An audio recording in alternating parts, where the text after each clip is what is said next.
أعوذ بالله من الشيطان الرجيم بسم الله الرحمن الرحيم رب اشرح لي صدري ويسر لي أمري واحلل عقدة من لساني يفقهوا قولي bari salamu alaikum ngali kontong kondal ta kala nyamen dorong mutanan ne bi fanan khalifa ma bonni kayta dalla ko alhamdulillahi rabbil alamin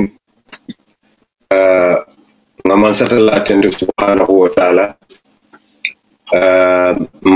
mbal hakilo bulandi la ko na internet o man tara bambande mbake so albal hako bo en lanyel in case na internet o man tano salon ko manken na nganyoti badi ngolo comme nga fale nyamen dalta kila nyamen dorong albe yam fula malenga kondon dro follow banko president his excellency Adama Barrow anala family be nga kondon dro tentende kadi banko future president la his excellency Alhaji Ousainou Mukunda Dabo anala dimbal be anen gambe dingol be salamullahi alaikum bade wolo bi nakacha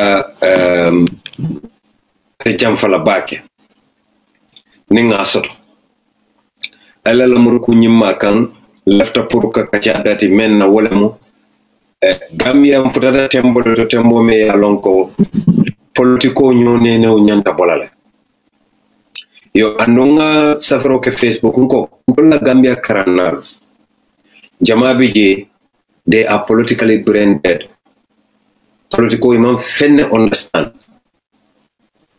denga mira dolbe je wol nyenta den journalism la e politiko bulaje because imano politiko mun knowledge politiko manke comment dross ka churumbe am fode odon ngam chumpe je ronga politiko no abuke no nya anu Gambia be moment political trend kata nyame ko alalo IC moment ngamo register is 900,000 people mobile kema kononto IEC will register out of mobile kema kononto for instance ne APRC mobile tam findende NPP mobile tam findende UDP mobile tam findende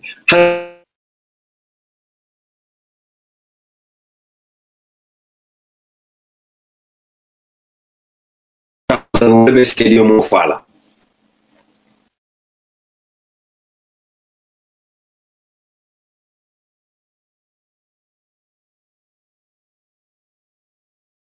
na talu tata but sime yitandala do wolemo nalika moy ala lonko we are still there malum fo alkanjele life benal ben fanan al sala ko ni nyaba situation wala nyama malum fo alkanjele fal kanje so please send in your comments ali alla comments ul kina kaitande nako alnya benal waran alnya man taranna because sometimes natalo nyinka on the screen le for whatever reason ngamira network o kenyalan if the network is very poor the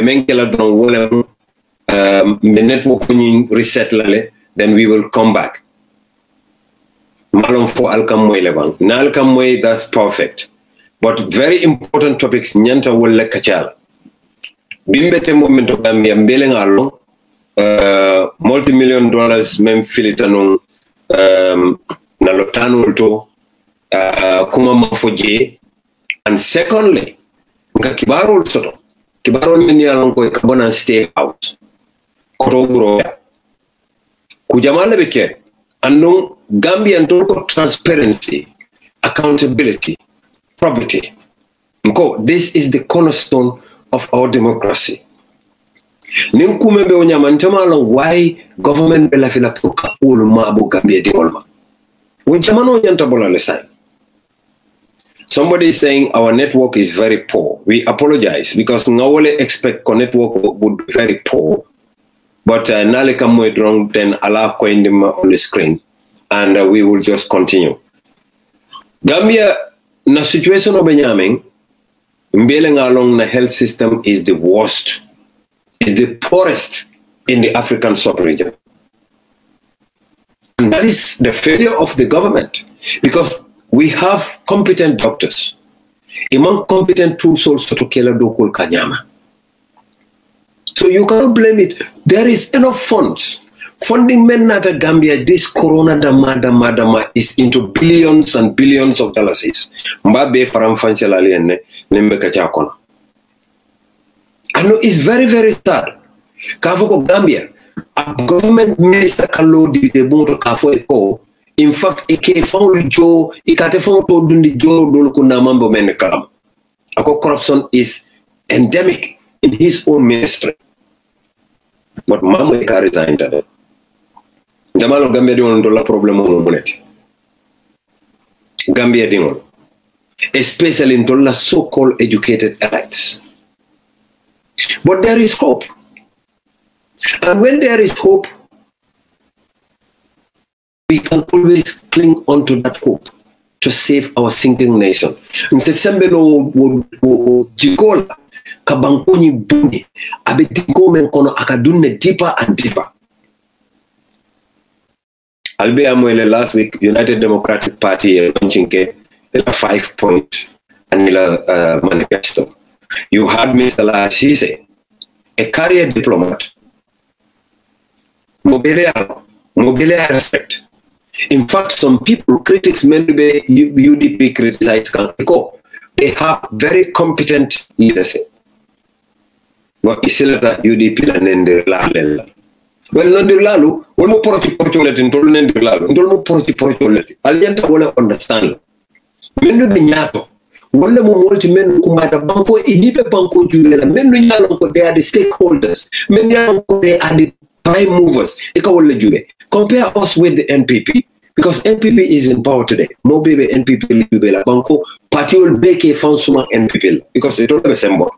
More morning at Rebe Ibeloring opposition, NPP the challenge because they are the incumbent. So I never comparison UDP NPP compare what NRP NPP compare what GDC the NPP party or party banning NPP compare because it will be well NPP are just like a second chance deal about. Well, with the present leadership, no.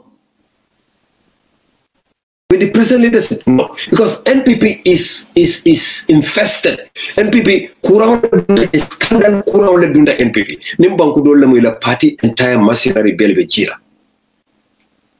Abe. Because Nigel, even in the UK, near more accused of sexual anything, they are forced to resign.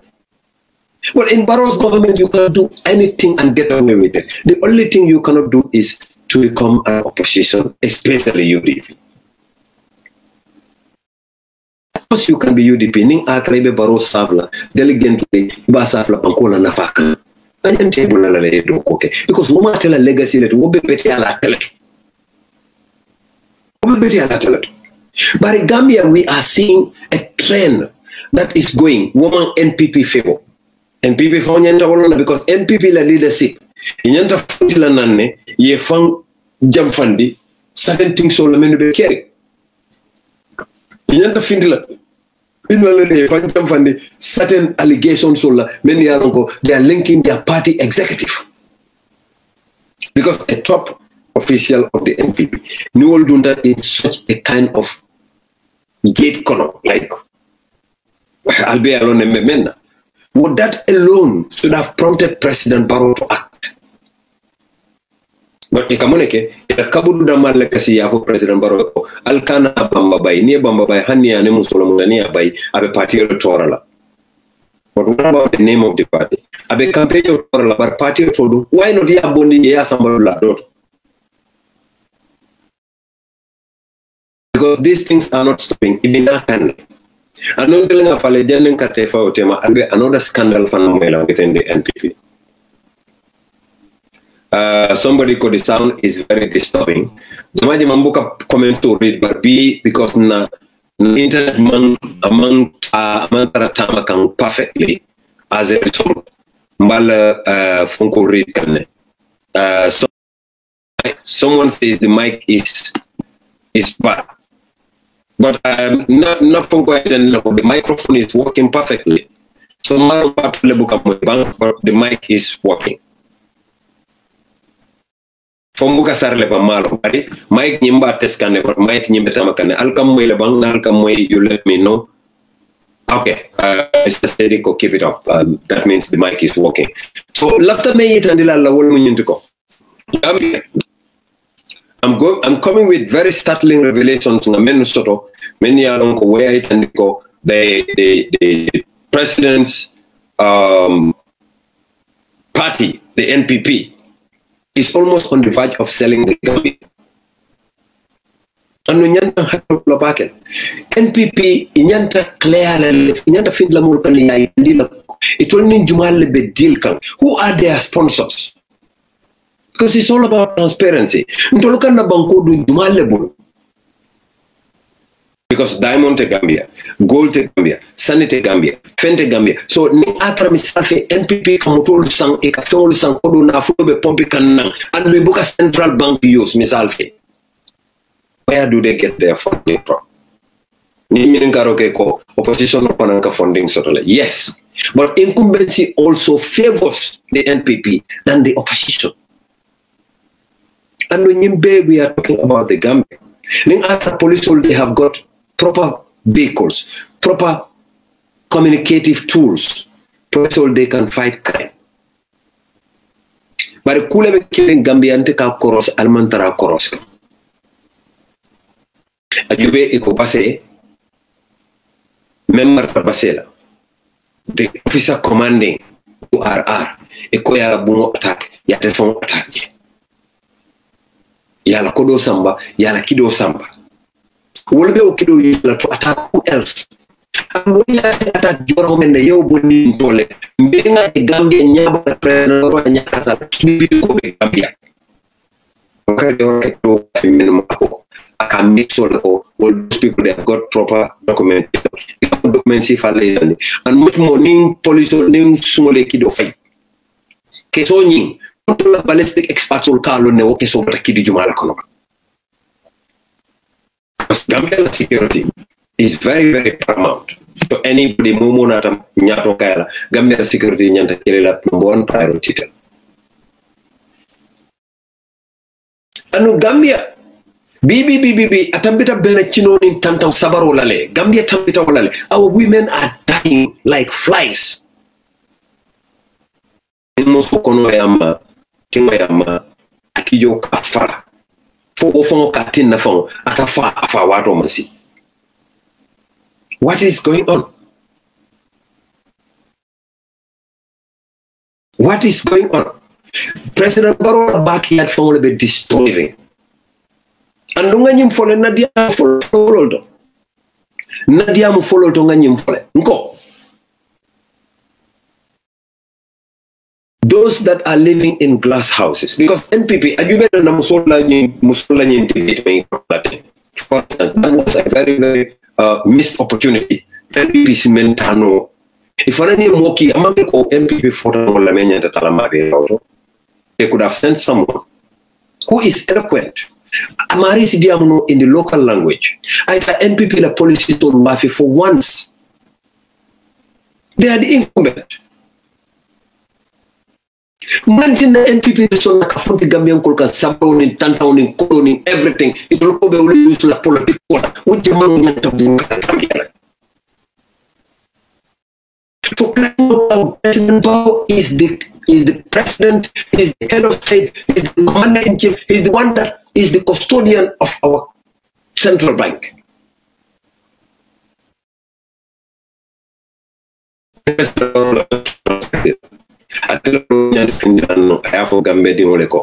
State Minister Solo, I am calling upon all of you. Aliala Assessor declare because in Canada December election and I want to open a new page. Days of Sabar and panicking should be over.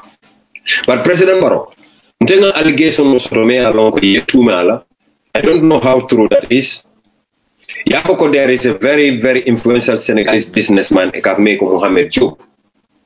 This Mohamed Job is a multi-billionaire.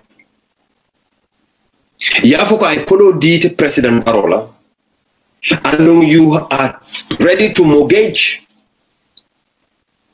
Jirak in Nyomi to him for 99 years. Anji Tankonondo and in Konondo.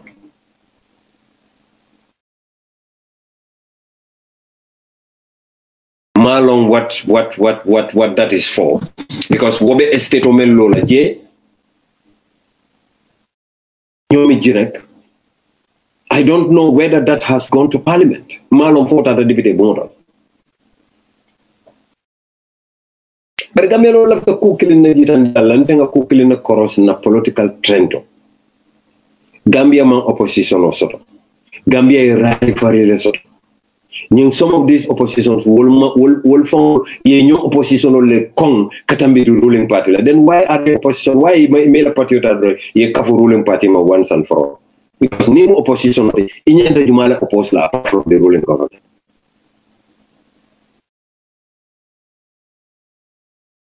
Nitemu opposition it in the Jumala oppose la apart from the ruling government. Because new opposition oppose, then you are no longer an opposition. Gambia political no. You have some party leaders that do not even have a clue about politics. Fail hotelier, fail hoteliers, fail whatever, fail everything, fail. No passes. Nye Gambia patandi bake. And the mobile after ye found some party alone. Namol ye koka esa fale attack. But anyway, Fatou Jawo is a Gambian. She has every right to be a critic if she chooses to be. Womu Fatou Jawo legacy, allow her to build that legacy, whether favorably or unfavorably for her. Womu atela choice lot. Fatou Jawo ndolna te bele ya Jamaica Jafija. So if Fatou Jawo ya choose to be another Fatou Jawo, that's Fatou Jawo's choice. Allah bula, ali fatana system, let her do what she feels is the right thing to do. That should not be any problem for anyone. But it left me and anybody else Esa Fall is a lawyer. Wala mala do what? Menu ka Esa Fall Charles Telole defend Jana. William Ruto le defend Jana. I think that is irrelevant. Wala mala do what? But does that resonate with the person Esa Fall? That is what you need to look at. Meaning Esa Mantara party killing, and I'm not here to defend Esa Fall. Esa Fall can defend himself. But I left the maiden la Gambedula, Alcame wife, one wife it at it. Kabaha Esa Fall, Charles Stelo, Fenkejan, Fenkejan. What Paul BB, Albe Barrow support come, but I left Ania Jamela Mole Kafu. So you don't have any moral right for Esa Fall Tony. Albo right of her. Molobe momo balena fola ni te ko bibi ndol bele nga ya jamela tilimbali ya kele but sign because of personal interests albela filani ya jame la men killing ale ya APRC futu alni la laran killing, yet you don't see that as a problem. Then you have a moral breakdown in your faculty. Seriously. Because Jamel Barolo Tajanako, Yaya Jamel Gambia Fale Taki. So saya after ya Jamel Mola, Olantin Nangaje rival party in Wulita, APRC, in between Kelaming, me along with their rival to Fabakari camp. If I don't go no to coalition with NPP. And we don't expect it. Ngafole. Nadia Molkonon Saita Kangafo. Ngo, you see Gambia. Gambia no be kunin kanne. Echela kododomo. Be parekete karta odile. You know why? Because Ekamenfoy is not what you intend. And no nyanta wala kuanila na political kon right now. Nyanta wala kuanila na political kon right now. BB.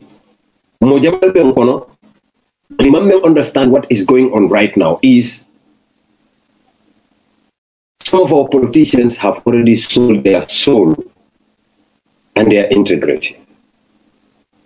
They are no longer the politicians we know. Mbele ka korosiroke, monte dindindi. And among the envious anger they've built in themselves. Envious anger they've built in themselves against a particular political party, as long as Wabeje Ntamalafi. Whether they would serve the Gambia, whether they would serve the Gambian people, whether they would save the country, whatever Gambia, as long as they like, we can all die. But it's a tambila. That is wicked and selfish. And very unpatriotic. Na teremu Gambia don't Gambia can. Inyanta jubela le ko. Maybe in the main party totally yes. But in case Nintol Maso don't Ninka Nyemomodu Job is a business partner. He's giving a lot of money. And Rabuka de Kensenke. Yalla fale na ko koku mekere Gambia ndol balon na la ameta nyawnya. Ni ajube Gambia poverty jumped from 39% to 48.4%. Gambia poverty rate. I jumped from 39% to 48.4% right now. The poverty rate in our country. Many along they are living below balu tiloto abuka $1 for see. Bring Adama Barrow that. And inside here. Now rate Mani boto bukama, sukul boto bukama, jaba boto bukama. Things are skyrocketing because business entities are pumping in money. Adama Barrow kasembenduya. As a result, it will find a moment that Kakodomen Dundi Adama Barrow only lantul fuaronka. This is painful. This is very, very painful. And nobody can make call Damante. Adaman in French Ministry Bentale, Jean Vielle Train, French Minister for Europe and African Affairs. Adama Barona Gagneta 2022. He will give chance to the French entrepreneurs to operate in Banjo.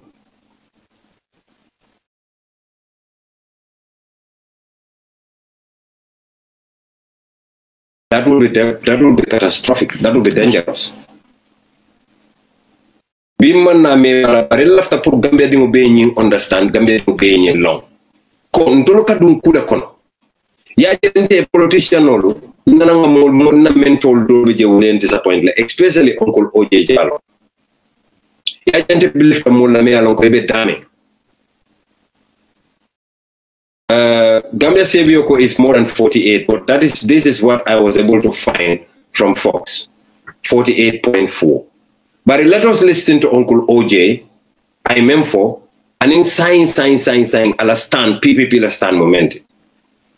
I believe in the 3 years, and I thank God, and I'm fortunate that when the campaign started, when we selected Adama Barrow, I was one of the few with Halifa Sallah and Executive who went with him to help him to the Gambian people. From Koina to Katun, from Koina to Bara. And in every meeting, all of us will state publicly that we are putting in a transitional government, a coalition of government for 3 years. And the Gambian people believed in us and we what we told them. And God supported that proposal and made us win, and the agenda left. So for me, that's my belief.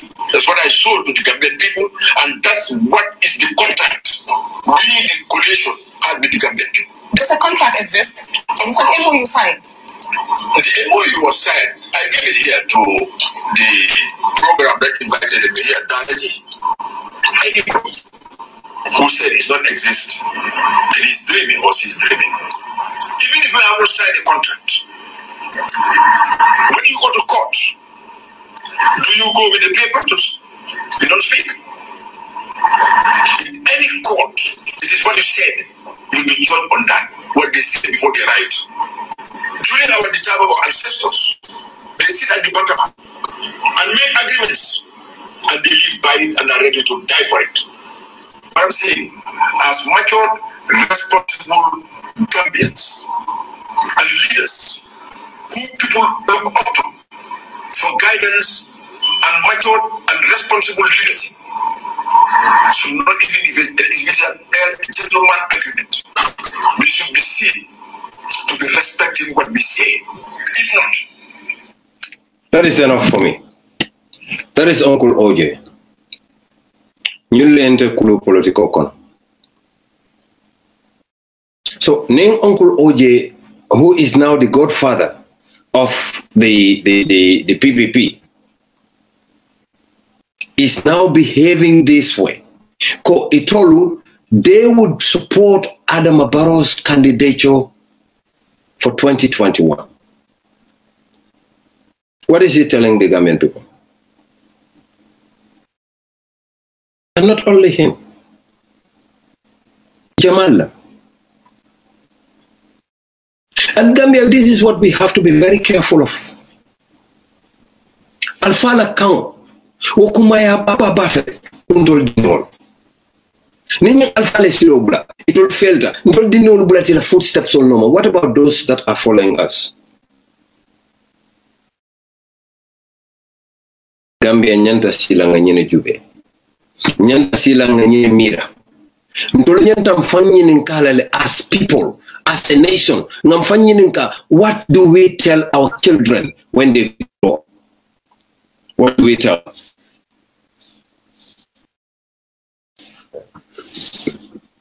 Na banko nyanta tambila nyina le pena chinol nin tal sabarolo ke kosi pour moli tara doron ikavoko pati karle lota ko dole be bulu moto le be bulu ma ko do fay molu kan ya domo. No. Gambia. Alali nyayele. Alali nyayele. Ndola agriculture me along ko should have been the backbone of the Gambia. President Barrow Biranata for 5 years. For 5 years. Every year 365 days. Sanjilulo. Badingambiankol. Sanjilulo Mumobe was all centered on Prokapatiolo. Sanjilulo Bay. So President Barrow left a second chance there. What is he going to do? And who are his technocrats? Jumal Bije Menuba Makwela Bankosama, because Menubije volunteer. They are going to repeat the same thing, raping our women. And that is the truth. Nimko raping, some women consensual, they ikasonne, but ikason munela because of the position you hold.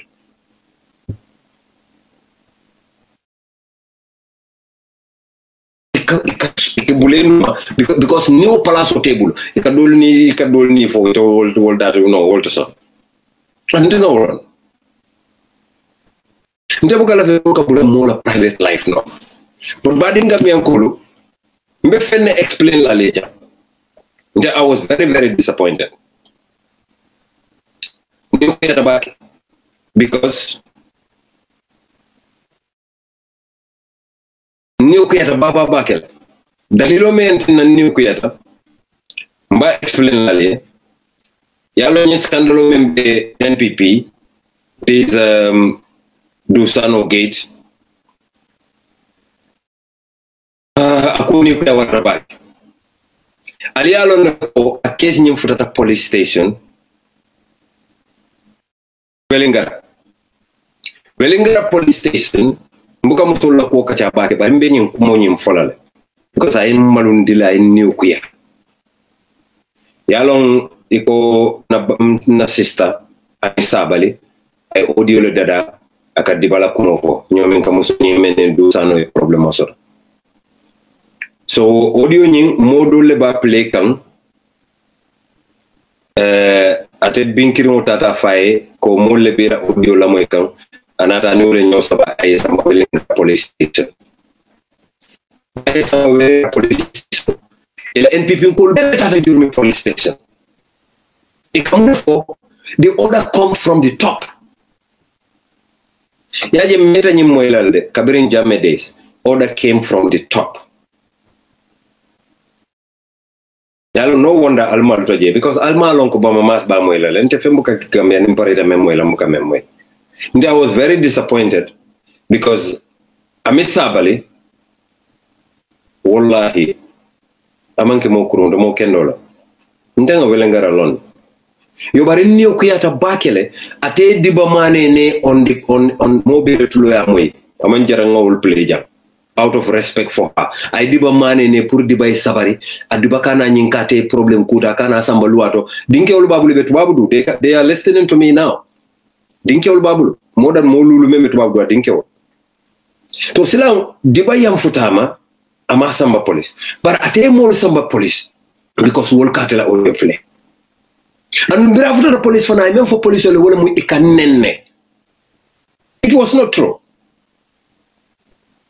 Itate la mon kumandi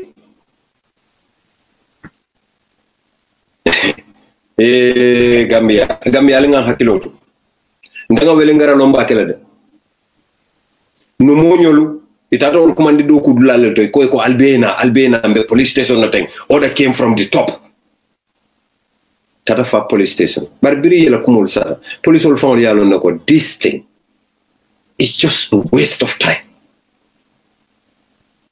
But they had no option to throw them out.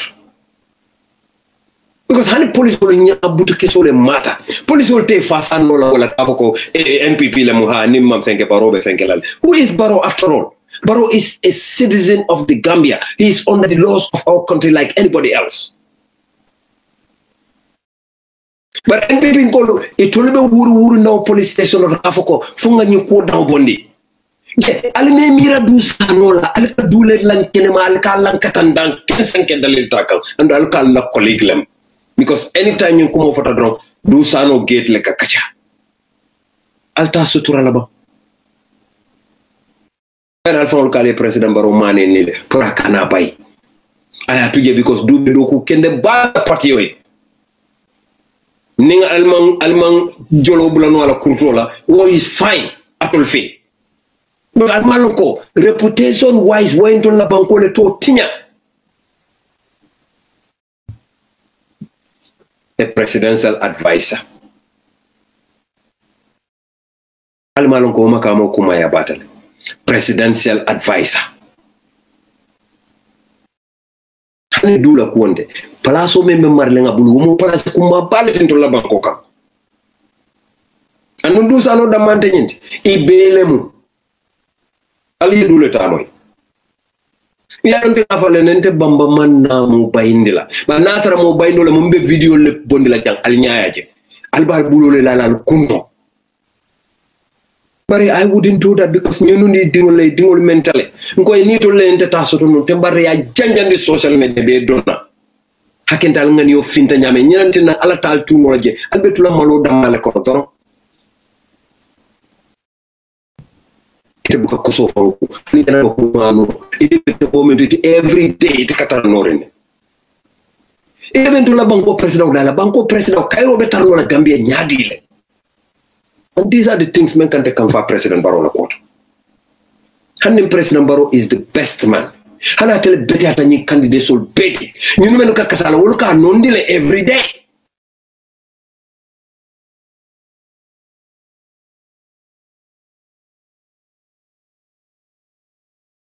fo mamba kala musul menu kitala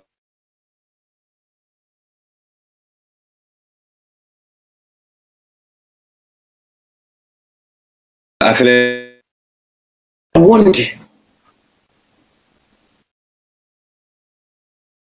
atule amiral ka du sano le fasa paral ka du sano le tenkere ne du e dingol le wulu way for crying out loud nalma sutorano alal dapiti alka muso men provoke amam fenkalla alka modol ko kuntu tiagol ko kuntu alka muso la ko keje alka bala kenson bonni alka fo muso lu jukensom ayake musu jamal la NPP ko musu jama dol fon kal support sa Fatou Camara aliya kalale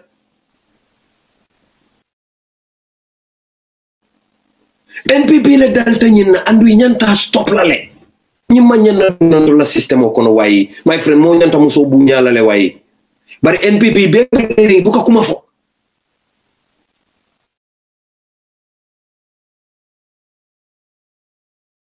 ndenga falen na altata basse lume altata basse wato men ale o mitim ba men ke basse whatever happened there avec la ren kadimu rasul bu ko. But I'm not a vengeful person. Manna pour kamo pahindi.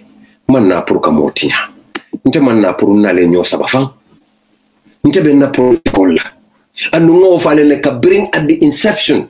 Mbe foreign office wado men nankale konte mu UDP led. I'm a civil servant, yes. But mo be entelo UDP la andunte UDP bula. Alko ale ngatinya. Ya mira ala si sombo. Atol you people have no faith. Alman la alala. Alman la fene fa la fa. Atol you believe only in cash. Palma nyelo ko kodo ka banne. Hatama ya wole katu ye kodo be ke mola janni dunya be yelman na o katar foreign surtout be social media wato le kon. Hatama do be nyanta tala hakilol la. Ni wonde nta sidno la nga fa ko julu jol mba njola de. Nobody mo be moneno la mantel ta mon na funo tentel ta mon na internet ot. But honey ke buning tengo ken telephone war authority. I shouldn't do that. Rather, I should be preaching that it shouldn't be done to anyone. But yayo men bela Gambia kono konto la musolo ndol bar musolo fon wala fon tabeti nya tabeti tu Gambia musolo. Buka la ko fa barika kewla caga ya fo cewl ni ce cako je dawda musu cako beje Allah hakotu. Tay musolo marul seleta. They do not have any shame. Idanin kewo man nyo lomfang ina man dal ina man fenke kilin ko yena tali yo kiyai for what? Yo kiram nala. Don't you know ko sama ibe dingol la wulula o dingol bitaw jela abe fara social media ite amira be bola jela ate bola ji hanne Gambia beri jo ko dola ko nga bondire dol ba ma bola. Tomorrow they would use it against you. They could use it against your son, an innocent child Yemen brought to this world.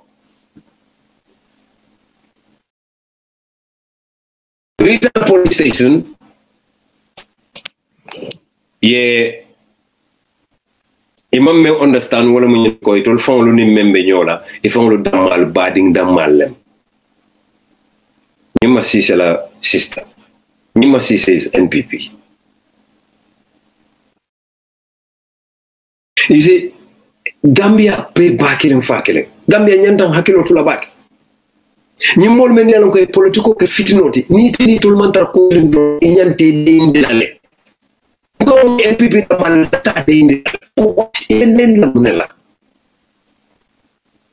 Ibenen la munela. Why it nyanta try la punta ngandabiti.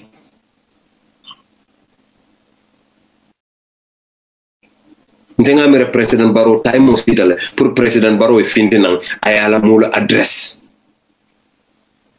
NPP ñi nek jang UDP musuno ak ko ko wala nek piccio yaandi e ma ja sa wolo tama bi ala piccio ali ala piccio yaandi musu jelle la piccio fintita asiata de ala le ka muso kumbo ka moy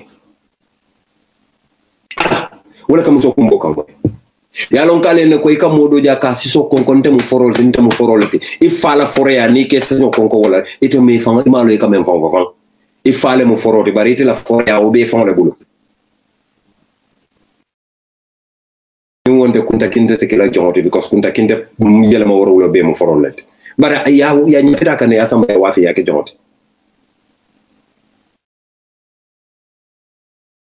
anama do hakilin tawlo wolel ka sike mir NPP fon konde male la spin docteur Solmano NPP mo porci mo hakki mulu njaw butu kesse dingul ko sewol yo la tay jurmi ñokan wala koy mam musolu respect ando musole wulu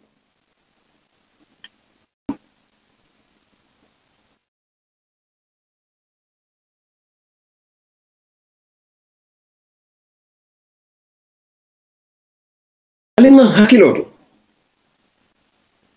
ite keba ba koto muso kallo ka fo kono alfam la fo nengo alka bloko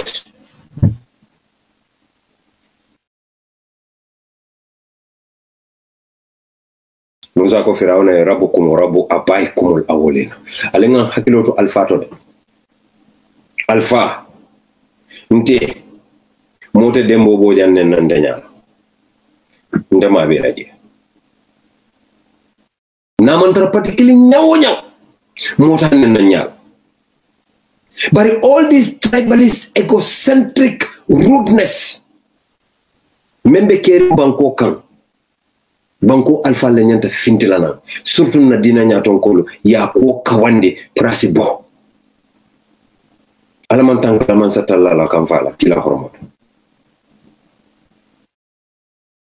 dela ko mandia momo e kana la moy kon ko mo forcé. But I will always speak truth to power. I will always speak truth to power. Ite ko ifamu moroleti, ite wuluta mo kundale, ite famu taliboleti, ite faka fole kala lahu kala rasulu, ite menira fenna pour ka musolu ju kan saw dada ka yaindi fu social media. Nyanti la DNA test kelal. Ntele ngafo.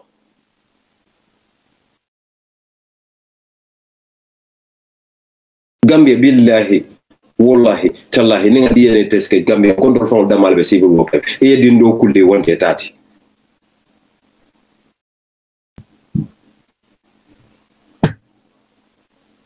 tele ko mo gadare na diata me yana lamoy because mbuka mo forcé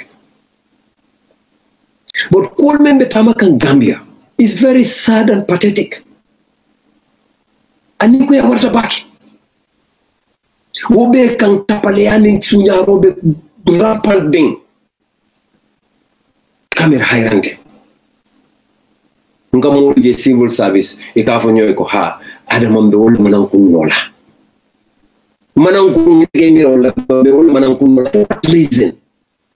What about you think of the country? Because man ko na beliata mbele na tinyata mbele. Our health system is dwindling down. Na banko la health system be fakanne musolo nin kono yemuda ni ko loptano do no ibuka fe mira saya e ko drone mira not kende afa ni kende ato you are lucky kore haira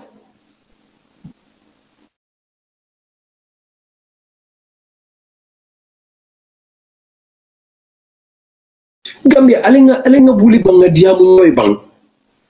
This is beyond politics nin tambita political lale ni ko ka tonya fo do ko opposition lo so akamunta momon ka tonya fo opposition lo oto den woto Gambia albe wo al idal be kala kilenet albe tonya la fola wara le fania ni ko fulo be kere walanti nanka do jebe NPP I respect them and be respect fu janni albe kala dunia afkitala because tonya ilota tonya la kan despite e ka baroso barente nga mo do je wolu they have gone lower than the law. And some of them I respect them so much. Nte buke jabi because nte ninge ye fan do joran tenkering. Nte ke ibulan de porch lo kono nte bi nanda tan ko social media nge jabi. Nte jabi.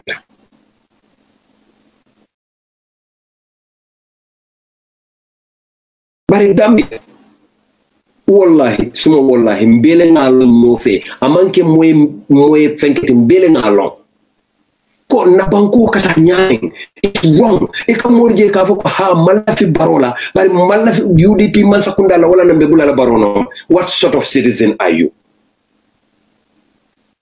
ni malafi UDP man sakunda la vote another party well malafi barola baro bukata ite fe but ye support as long as you hurt someone. Don't you think Ikawomari men hurt you are hurting the whole nation? Wala nang koy jamfa dinko ni ba sen nakana jamfande.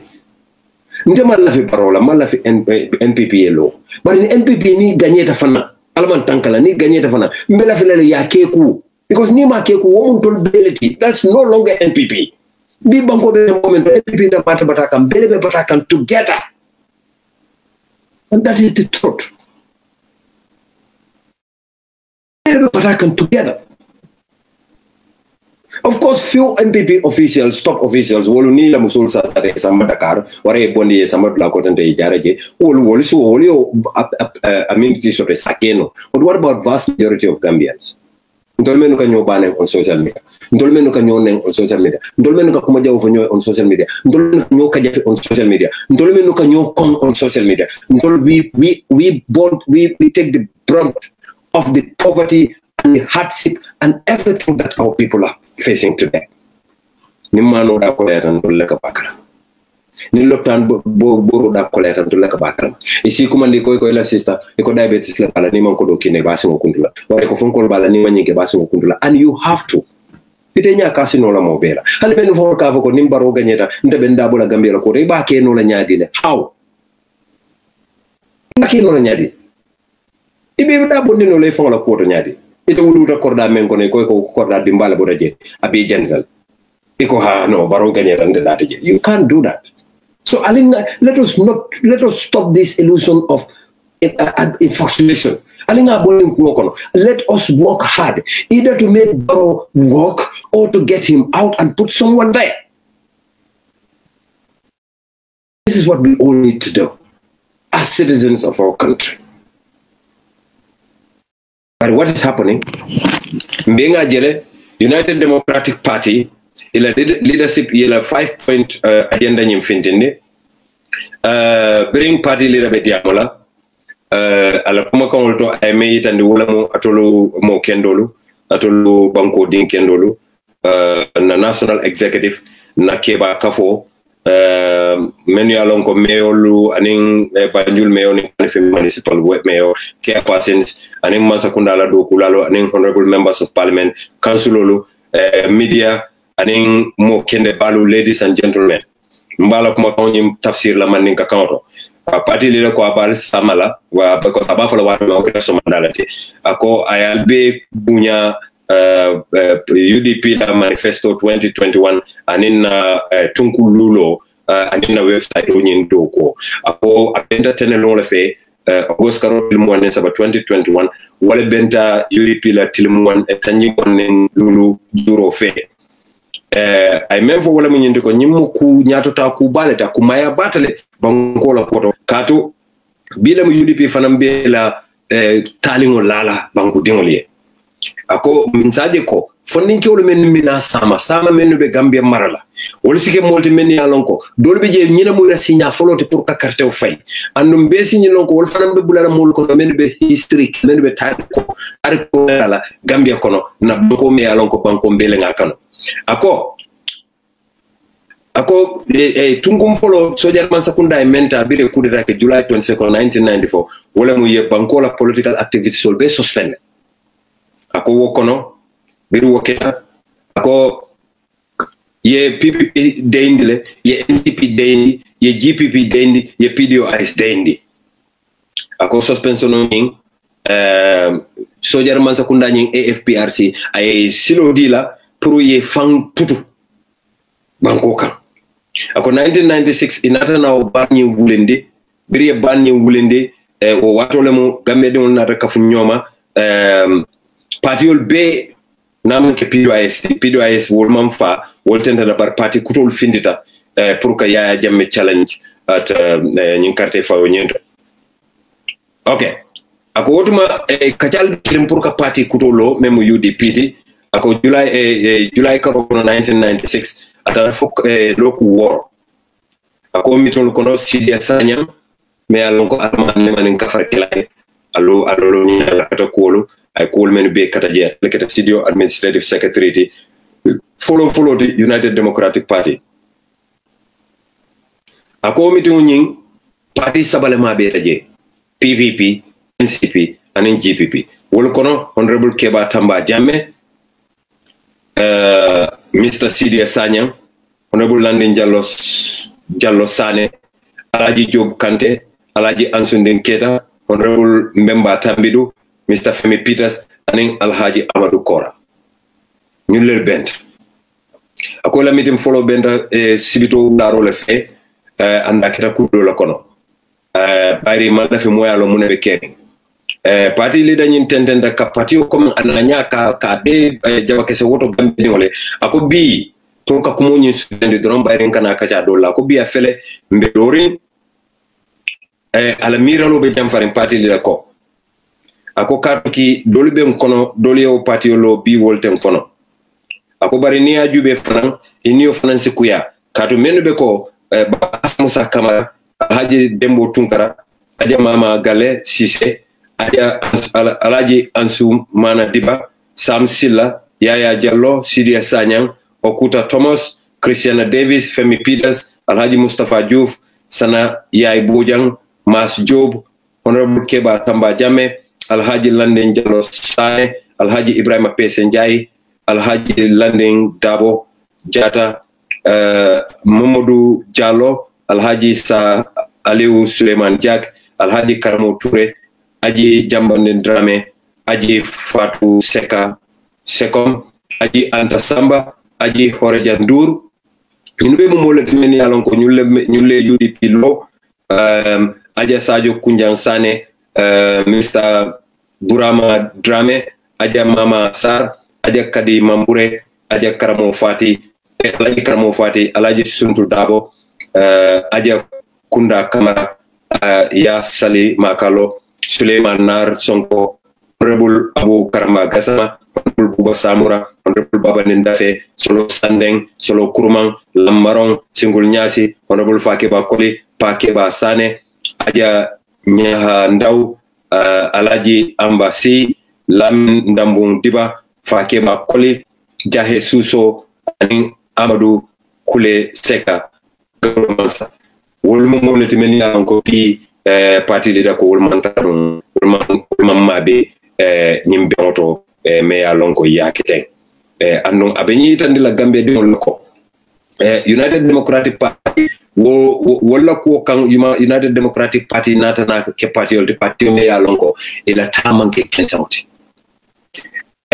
batolo komen na 5 e ko la tunku lulo wollo ta tunku balle pour man sakunda nyanda tamala mbulol men andu ye mobe yamari pour isita party la website to pour ka tunku lulo jube andon alaftala pour ka afomole ko nyim 5.0 anim manifesto ni tabe UDP la website e se gambia diwo gambia ding isa karanole United Democratic Party be do tunku mbulu jumaka Oto Kamala ngalbe tentu ngalbe chei yellow party leader of United Democratic Party Usenu Nkunda Dabo yo bari on komen drong pour ka wo itanda la drong kule kita Gambia balon fo albota kalamala ba kule kita Gambia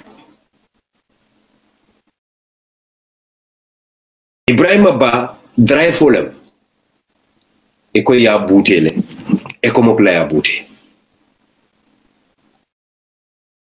President Barrow inyanta eko mok bonni la Gambia eko mok ye foni nkol batande bak ando ntemalo eko mok kamenye ni Gambia sai I don't know because the mantra peace mission la they are just ibete President Barrow la kantaka it's only your security amanke banko la tankote na amanke moli la yiro faraye samana ye nyapika ye busila Gambia diwul batata ibela legacy ni non dikan ifaye andu menu ke yamari ibuka kuma kende foy ibuke makoy ibuke dema instead ibe dum kan doron yenyin drive fo men bouté man fenke e ko fa ko to ngo no nyaata ba adi ngam men ko je ka kuntu komboyo nyaata dun jarta buter la ba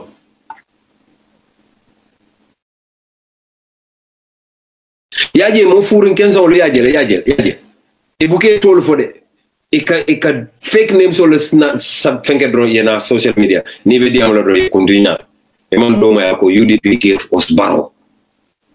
UDP gave you Barrow, yes. UDP didn't give you Barrow. The coalition gave you Barrow. UDP Barrow lelon. Coalition o modo video ayese Halifa Dolbi. Nyindoni Ahmad Balondi. Nyindoni Bolondi Mboja Londi. Moja ma karto fay Adama Barrow in a democratic process. Silang, why would you blame the UDP? Because it ni kobe udla ansala drunk. Ibajele from be from contradict like that. Ibe mem follow UDP is the majority. So ni UDP majority, why are you challenging the majority?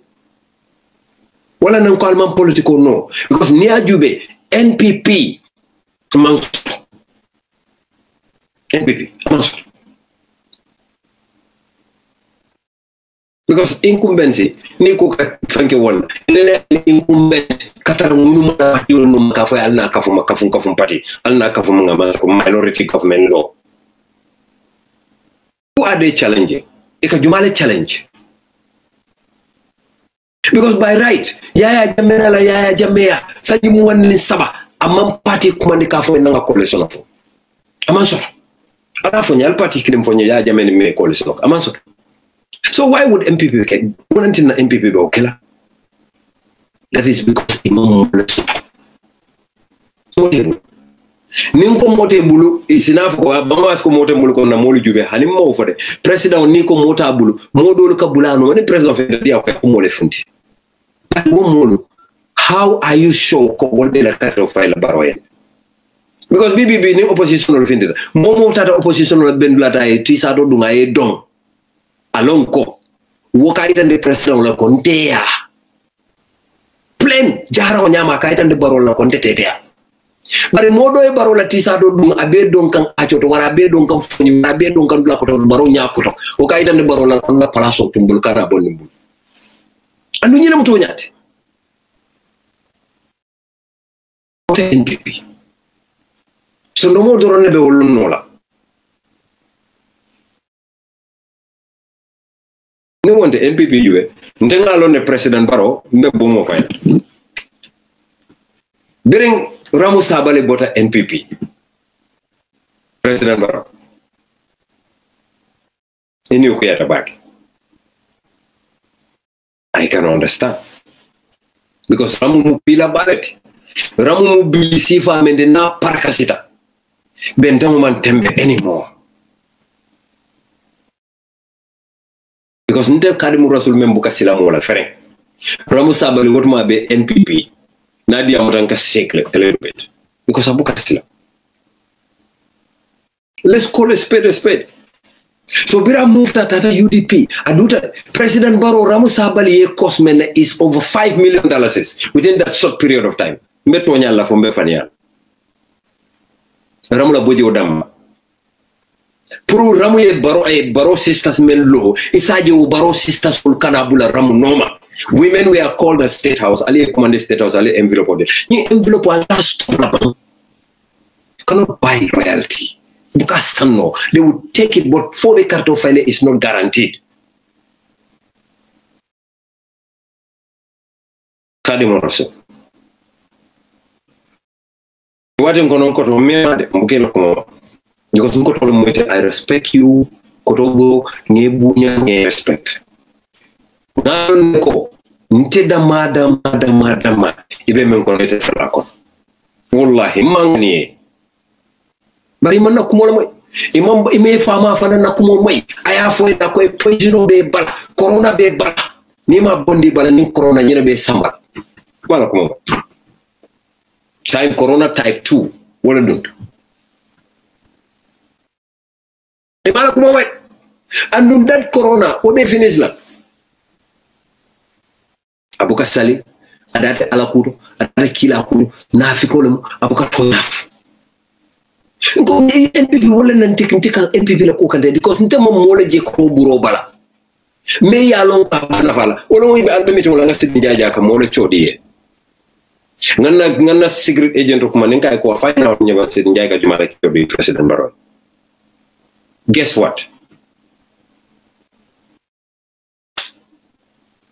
Adama fe yede lepa wonda marto billahi.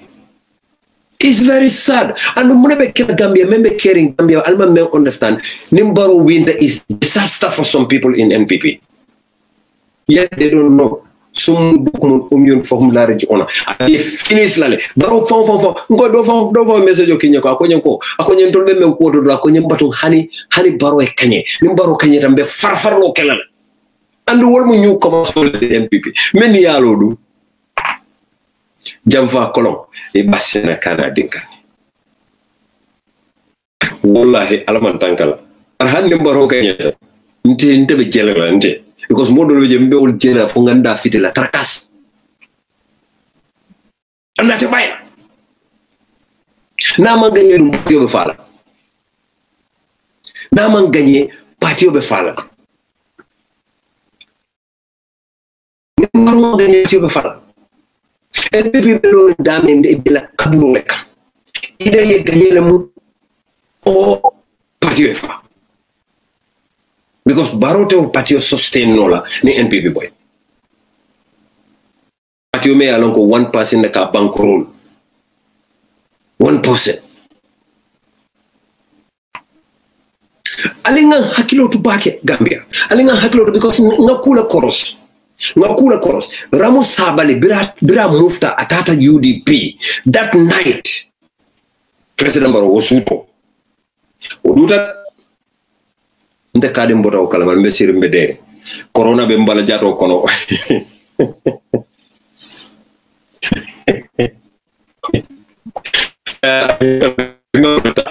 so sometimes alkanje yame nadia o idol ka fa ni mbuke moy wole ka sabu ni ma nyimpen kota wallahi nyumol to sona nga boy banko nga malla fi mpen ko la ñu fal pen ko tamala fal bari ci ku gelu fale mbulo be ñago kuliya si fa mem bal andu ya pen ko fulo be ga kilo kuliya si fa mem nga mem busa killing nga be rebe tilal ko kata fono ros mbulo be kuliya bakel bari dire Ramos Sabali mufta biri wa information of that night. It was a big sick. Worry. Ramu Kilenata wanted Fenty. But what they fail to understand is that woman is a tigress. Ramu Sabali, abe party bulukana fair. Halimatu Sow abe party bulukana fair. Ni musu fulolu nka kuma la falede NPP UDP executive mbatolel. Ni musu fulolu Halimatu Sow ni Ramu Sabali alkana fair. Alkana tahane la fam. They are game changers. They are game changers. Ninte benu NPP tonu nte suto sino. Kosamu atele tariata mor sabaltate fatiata tate umuso is a tigress. Trust me. Alima wo duma kasin ne janne be bola kala mo ka redinka bakata wala forget kana drum param ye jola ko. That woman is smart. You have got what it takes in the Democratic Party to change the dynamics of politics. And the leaders of my Uncle Larignolo, Senabu Wadanyol, these are talented people. You know, let many along they can carry the Gambia at Ebola Kalamafang, and a Kuli at Akalamutan. Alcanan told Porcho Jubed and told Ningal Canon and told Monkey Fenty. Ndaba mamas manke Fenty ndaba UDP abe tamalan NPP ngo nimbe do baro nyim don mbe wolbe takasela le ñun don wonte as long as Baro keep these people ñu se Gambia sambanola ñu kay mira menda do ñu ka ñoo sama sunkuro fa ala ben kam fandi la mbala ku dol be fa ja ku tamal men fo na de joinde ke ka fo ko yara ñine be jam ala fo ñene be fa albe ni musolu albe wani sungtul ne alba musolu ade menkele la ko wandi bar musolu you lie to them alka wuli for every day wala nan ka jengende albu kan de mankale yalo nente ndelam kadi mo rasul nde nadia tanye I am blue nadia tanye I'm red ntebe wala nya sometimes the book diplomatic at all because dalilo bembul dalilo men koitante billahi I wish I'm like some of you nte muso I respect women hani me yan ko yolon nga kule je me yalo ka be tama kan Gambia mbele nyanda kuntula nyato feala nda tambo ka banko destroy le alika o matala be paka la biro kono what are they for? You think I don't know? Of course I do. Wala fa mumunati ikamuni ni biro kono matala biro matala political office matala for what? Pakala ni fonko do be meeting blood ale siakama no akala ni jele pour people sleep on it.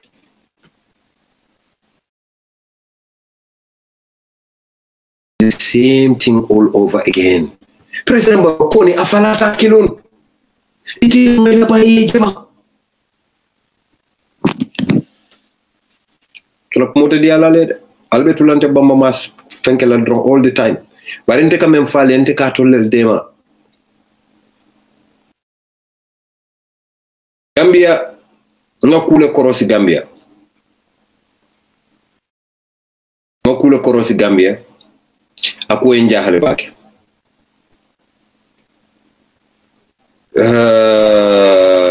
wallahu akbar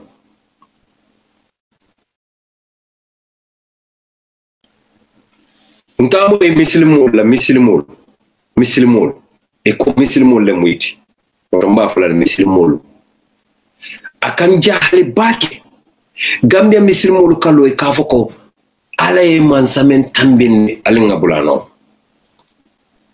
surtout akawani lal mala tulka ala def because ala siatal mala ala mala mamira rabbus samawati wal ardi mamma wa mira mamira maliki yawmiddin iyyaka na'budu wa iyyaka nasta'in mamira lam yalid wa lam yulad mamira wa mansum ntama albe mansa jumal because ala buka kuke ala buka dula jogo kan atimen nola ndolle kan na president tombo ndolle kan molu tombo ke tambindi mfolo ka karto joloye nkana lon ka fo ala le atambindi how nyadi fana ala stop ka kuma kensa fo mole ala stop ala ka kuma men fo mole to nyante fani alem albe kan la kan ala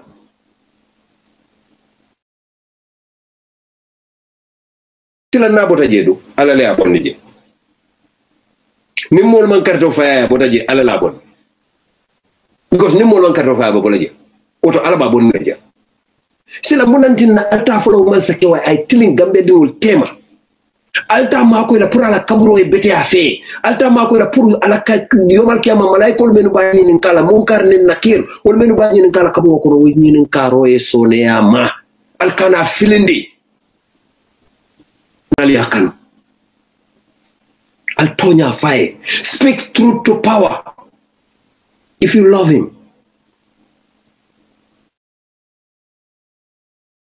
Mansa be banko betinya like for instance mansa e mulfa ngamira tul ka foko e sa fal manya no lola because I Charles Telo fasa for alale man Charles Telo tambinde atol nafikol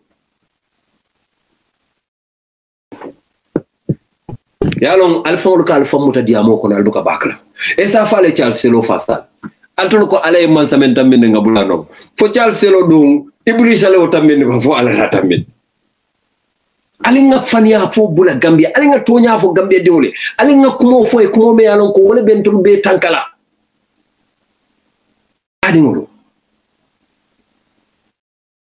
Gaddafi ala ma tambinde ay mo jelle fa ana dingol chef islam ñoo al kawul menu kawanda al kafo je esa fale ñun fasa ñun kafiro lam ñun mam mismol fenge at fenge ta den adum ta janale bara alna tan toliya memben tol kunal ko ha hani ala nga sola ala le atambine ala la tamay ma akamta seytan le ñun donu tambine innal munafiqina fi dasr asfa min Allah binda man na kawandila de man la fi kawandila lafta to ñane di wala jolna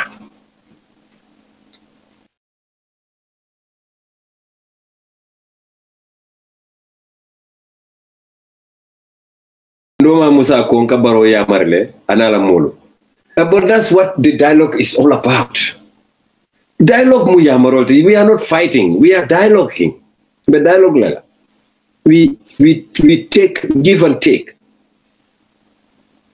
Anu nyimo kilo ima yaja me opos yaja me fasale fala manse abanda ay mol fa Gambia iko ya mol fa alale fa na fikol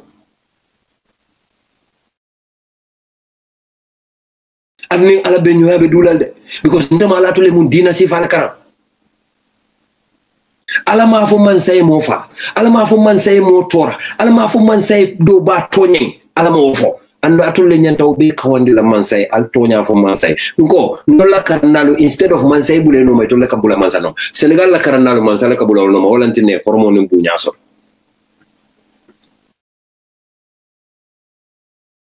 damalum falta da geography nim balu jila karamba ni be la karara bu kawdum to nga mirale alquran be la karam it's possible to la ko mote diala let because alaka même fo to nyante malla ke bal fo de mbe porcho le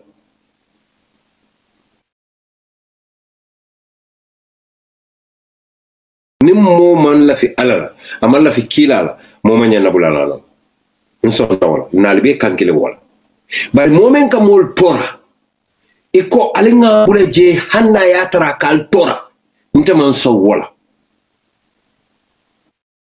watiullah wati rasul alay wala bara ma fo wati ulul amri amof ako ulul amri minkum Allah ta fasar la nyame wonte ndaman karanne mam fenelo mam bulbani marabo ni ñatu bari m fanan ka research kel ni lo na la kakacha min no kan na tol beti Saudi Arabia le wo system o dundi because he left royal family ñin tutula ka pempeng dia ko esaje karana besi ño karande ka royal family respect hanna ya tare ka kuku la ba family Saudi Arabia jeng ka mo tay ka fot bari i alfa wol ka hani Saudi Arabia la ke mutay ke bula jolo ke fay ka sokono alquran hafiz ado si no Gambia o si do no Gambia nyaadi le haw nyaadi tumal so no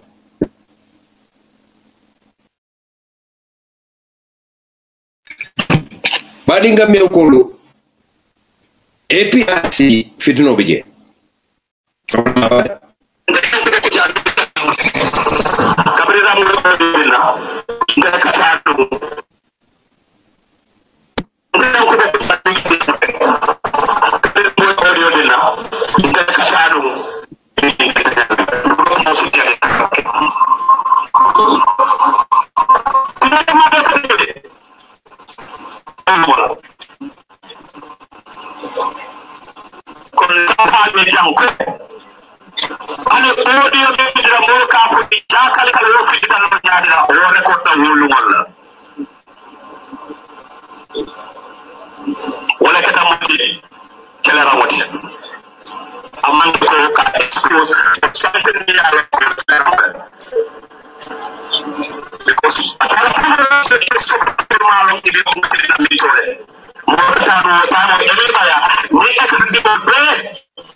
Someone is saying ko albuka moy bake. I don't know how true that is. Please, those listening, alsafonye nalika moy waranenga mantra senare alsafonye. Nyimitu ketal la menne. This is the APRC, the other faction. menu malafi inin NPP e kafu anu membe caring wala min there is a very serious war within the APRC, and I don't blame them because the leadership was disingenuous. The leadership form of way kodo jeleta barobul, and that is wrong. Ntenga for insight ngafo iman challenge follow ndemo mala mbe video play la jande e kadengilo la ko etolo iko ka pause le tonye baringa mo fula je don la je hol mun ndemo la real one wala tin ko mo le ko nyante hakilo to la baki bari man la fi nganyim programme o bang mamba ma konton ajaratu yamundaw ge yabo men ketan do mala bangoti inna lillahi wa inna ilayhi raji'un wala grese Omar Saneti abantale mba aja yamundaw yabo dingolam so mbe san konton na mbe duwala sabantewe alama la jang sone alaye alamantana ta jamfala nyola kila nen kila ya mo hormot bari lafta me yitan dila dron wala mo mbe audio play la jang e video play la jang NPP astaghfirullah mbe bola NPP kan APRC la biangolem iko imanta ndemo kila president bari ndemo fula be don wala je me ya lonko asi mo fa jelo la fon na le fon li aje alors demo mo bu kanta kamfani no video nyi njela ko ko bari yambira ñu men fon li video de that they looked at it properly because obviously let me see which one. Obviously, it will not mirror is this. Okay, let me play this video.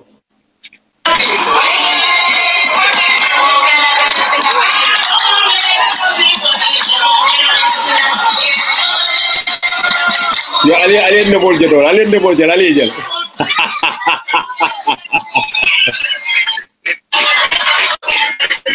Go. Ali ajel. Alfawri nyinjelle. You see this? Yajel. Atuli amira papa usenu nying. Kimana nende mo kamro.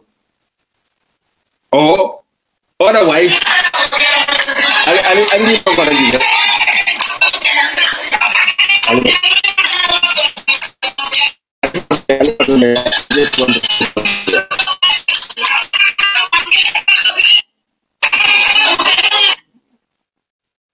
Betul. Kalian nyinjel.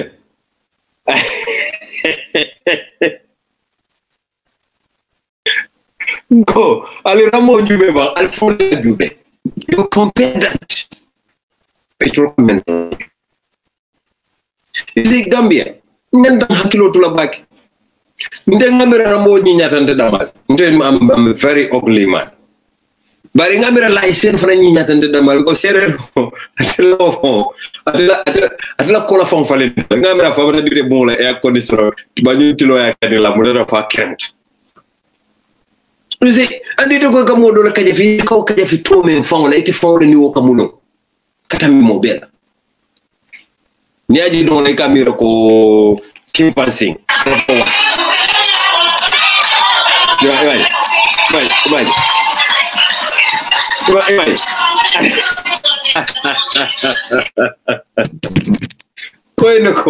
Go this one, making safe life. I will keep this. You know,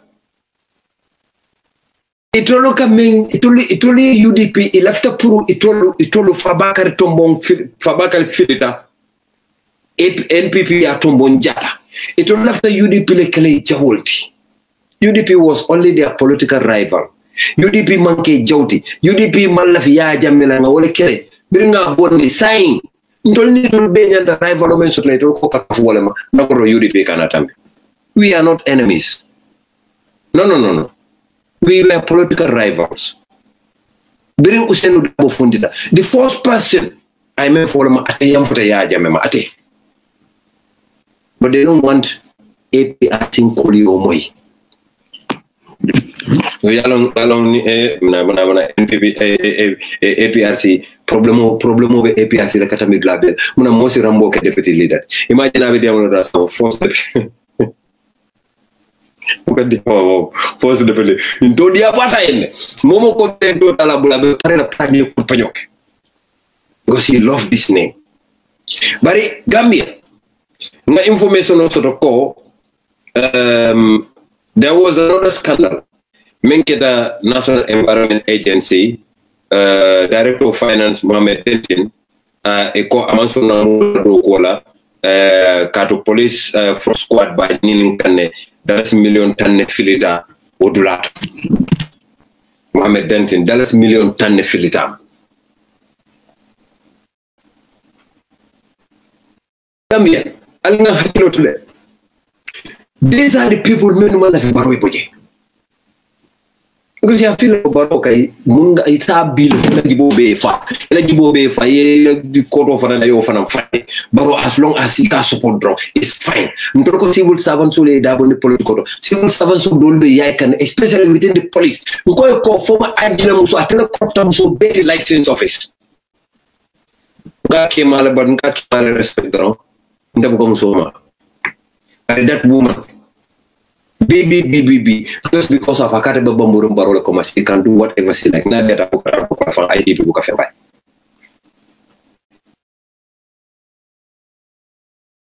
And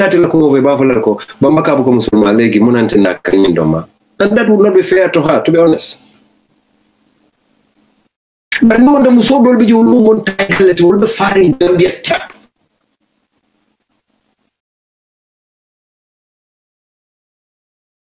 Women for drunk kumbar musolo. Musoli momo support Gambia whatever Gambia. Oto musola ala lonko, you are powerful. No man yanal tela tuli anymore. Gambia man yana solo la moya ke joro anymore. Atulu sembo balul. Afford.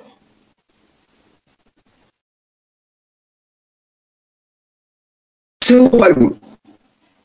So muna dina tulbe sonal be kala jorode fatul damal be kala man nako is a married man with 2 wives. Boda mal allo kitale dron ko aketantele mem boda. But some people know boda, they will mention your names. Allo alda mal be kala wat mal ka fanyo ko bamba man nyan na lon. I'm not what you think I am. He is very dangerous. No, I am not dangerous. I fight for the truth. Abe Dauda. Anyway, dangerous in it. And I go in the state house now, lokoti.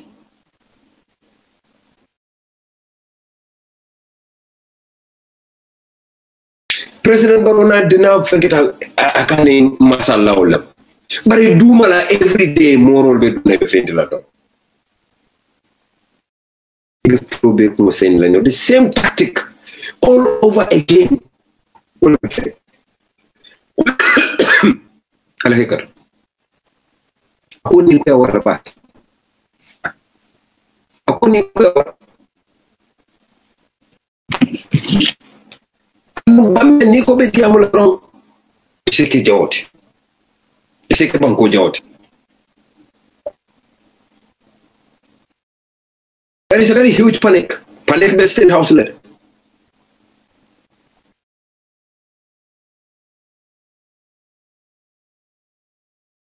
Anon ngalon ne ko let me keep that for now. Okay. Gambia ntenga alone ko bimbe tembo mento na banko katani trajectory menna. It's wrong. schools, build over 3,000 classrooms. See, 5 years. Miracle. Taje President Barrow kaka bakunyulela. Anunta nga faina kakari bakunyulela. Imira President Barrow kakuma kaumen for 2016.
Well, this is President Barrow of 2016.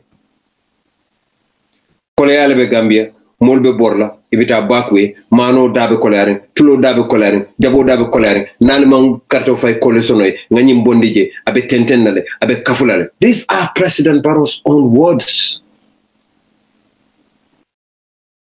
Binika Murundi Okumakino Kang Aka NPP called him. Kul Ja al Haq. وجاك الباطل إن الباطل كان جاكو كم تكنينا for NPP call all the time. Ngamira al konte leka President Barrow jayinu. So ikonka kajafinu woman diary. But in come for President Barrow fanam found leka nyimfo nun. Be wole be caring. In fact, bila worse than kunun watu men na bafoka. And these are what we need to remind him.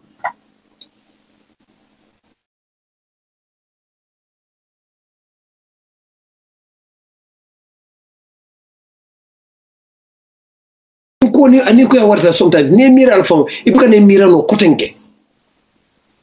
But yet, what does the NPP do? Barbecue. NPP yaje. Alkale banko karfanyula.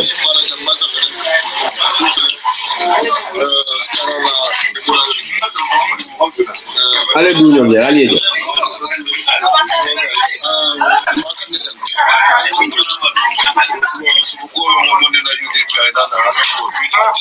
No do subuko bendala nde subuko bendal.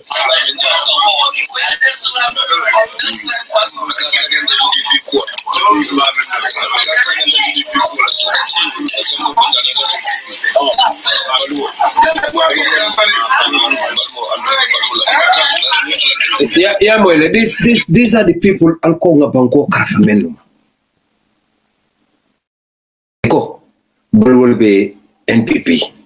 Momo lafta bolwol yena dum NPP. Banko nyanta tala wala nyama ba. Fo membe UDP fo fo manyana balula ba because banko la na fulo wala ka dum NPP bulu. This is what they fail to understand. Banko la na fulo wala ka du bulu pour banko e doku amanyana kila barbecue ti. Planti nanko e national puntum pantan. For NPP Nkolu, Eka Kamfa, but what I am telling them is the truth.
aliaje nyumu fonyin kollel ka tulo belal yalo ka fola ko UDP mantra fonyi. You see, Gambia, billahi tribalism te Gambia. Abe mo dandane sondo mo ko men yalon ko they are toxic.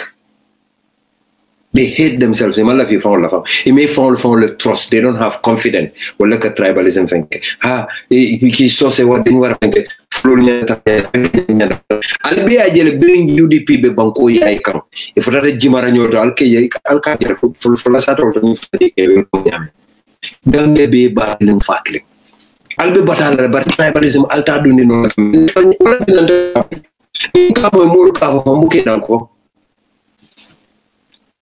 Saying be make the drone wala mumbal tentu lambal dela because nga fale nen malla fi katambi 1 hour and nga 1 hour 30 minutes leke mbulo be kuliyare mbakele bari mbe bunda kum fala mfa bari musolla aka den kilomella mfa la kilimba kilingo me ya lonko kabring 1996 abe United Democratic Party anda nana buka jija anana buka wewe anana buka murukoma nda tofola dede alfon le ba tofola al fayi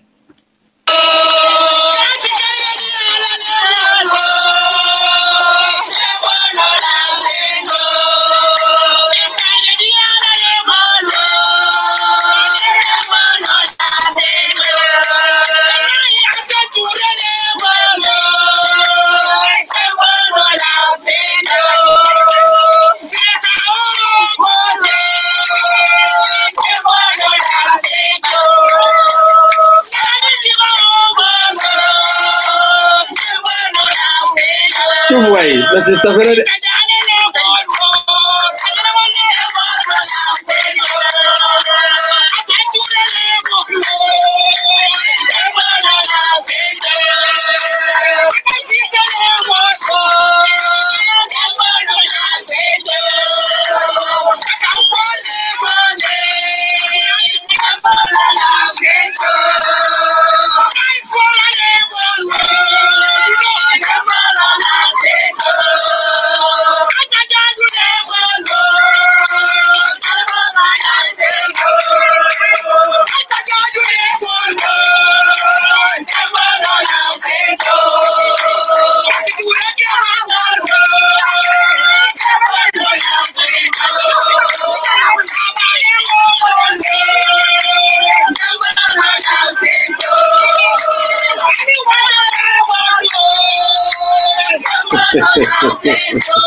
Ala baraka pake ngal jentu ngal jeyi mbe programo danale janne al salha ko tunye jama jama kamele but for the reason the fact that nga fale nga pengoleta ndabe mbatande kambakele but this is a national duty I feel ko nyenta kelale banku do ko lem na don nalle for the people what a nominal iman so kamala ngal be tentu ngal be jeyi ninga kuma men fo jannaning alqur'ano manta do salon konte bama masla lomba ya kuma bot nane alqur'ano tata anen kilal hadiso tata al salon ko wala musiratul mustaqimte ala baraka fonnal benta another time assalamu alaikum